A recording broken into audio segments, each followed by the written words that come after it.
Mkuu. Yaani, poa. Niko fiti? Naona umemeditate. Niko tu hapa tu. Na wewe ukikaa kwa hii hata kaango mazee, unatuchoreanga huku na tukia kuna mtu amekula machengela. Unajua sasa hiyo ndio kazi yangu. Sasa unajua lazima nikae nikiwa macho. Mtu iko fiti? Kabisa. Uko kuko aje? Nani kuko poa?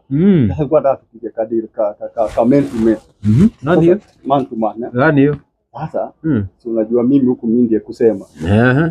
Sasa wewe ndio unasema, wewe ndio kusema. Sisi hatujui kama ni wewe.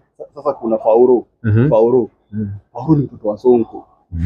Sasa amekuja kwa hii base kuna hapa chini wamefungua ya miraa. Yeye ndiye anauza nini?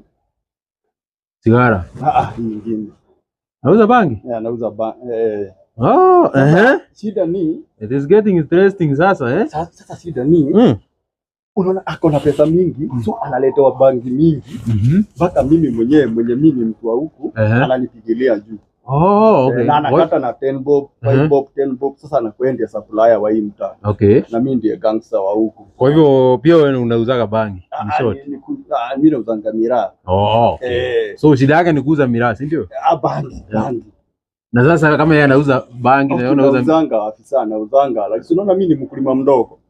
Sasa mimi naletanga kama ya 10,000. Yeye analeta ya so. Sasa kuna stock ya ngapi? Kuna stock ya ngapi sasa hivi? Si ameanza biashara juu yeye ndiye anauza bangi ile. Sasa ndiye supplier hii mtu wangu. Okay, so unataka umshike, weka yeye ndani. Mimi nibaki hapa. Hata afadhali nikupiganga kati. Okay. Anakaa wapi? Ako wapi? Bezi ile iko hapa hivi. Kwa bezi iko hapa ilifungwa. Kwa mandizi. Hapo kwa mandizi. Hapo kwa miraa hapo. Ni yako hapo ndani? Ni anakuwa hapo. Hapo kuna kelele ya rege sana. Utafanya hivi.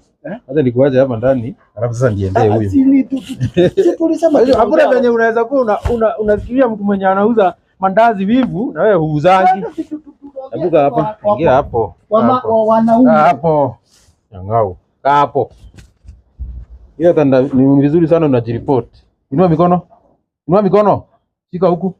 Shika hapo. Hapo hadi nikuje. Hapo.